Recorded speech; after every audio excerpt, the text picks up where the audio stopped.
ये धर्मेंद्र भैया ये गीत कहिया पुरान होई हो कहियो ना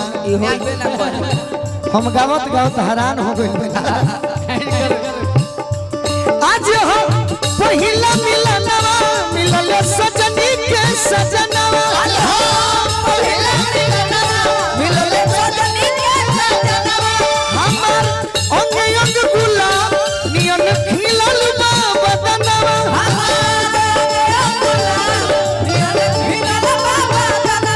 सुनी सुनी भगवान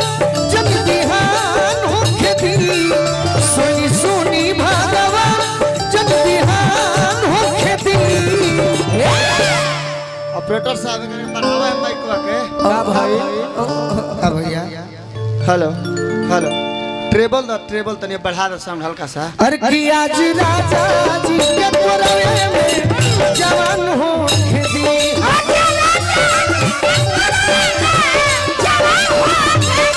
आज राजा जी के पुरवे में जवान होके दी आज राजा जी के पुरवे में जवान होके दी अरे बेंचू बढ़ावा यार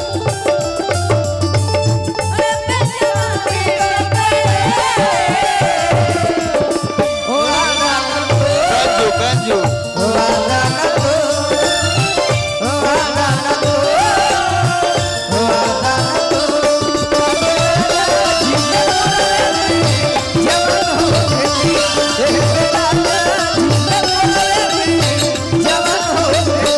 भाई हमारा अमित यादव जी नितेश यादव जी अनन्या एंटरटेनमेंट के माध्यम से आशीर्वाद दिले बनी लड़की कहती आगे प्रति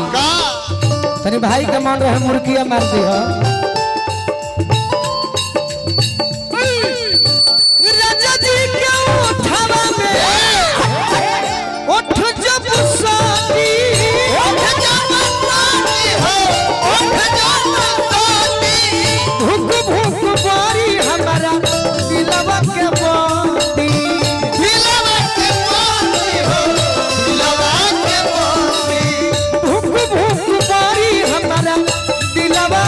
के बाती दिलवा के बाती हो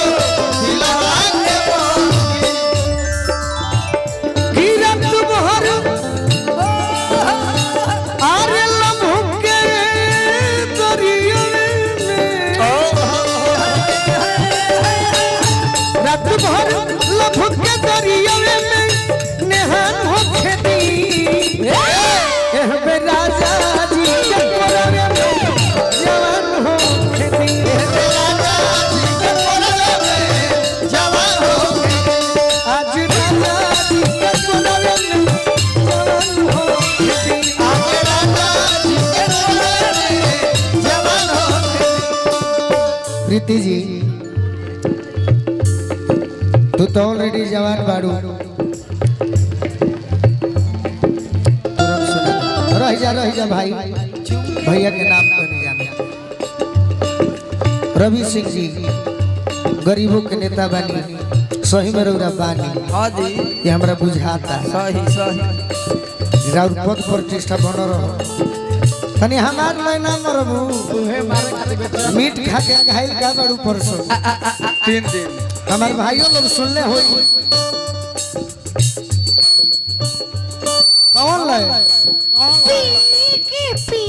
ये लैया कौन गलती कइनी पहिला भेंट में अरे कौन गलती कइनी पहिला भेंट में राजा जी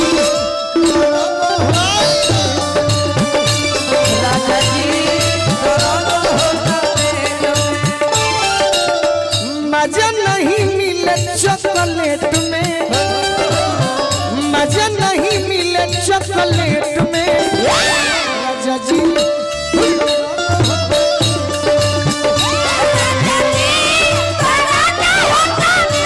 आज राजा जी के पुरवे में जवान होके दी आज राजा जी के पुरवे में जवान होके डॉक्टर डीएन गुप्ता जी की ओर से धरती के भगवान डॉक्टर साहब कहीं कहल जाला हाँ जी जौना रोग के दवाई ना डॉक्टर बताई सही बात तो बुझी हम कि प्यार हो गई। गुप्ता जी के बहुत बहुत आशीर्वाद मिलल, बार बार प्रणाम करब।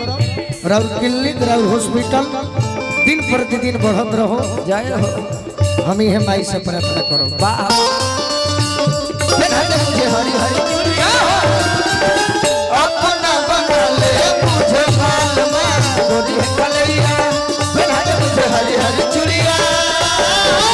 अपना बना ले मुझे बाल में गोरी कलैया। आज राजा जी के बोले मेरे जवान हो के राजा जी के बोले मेरे जवान हो के। एक लाइन बस गीत सुनाई तारा के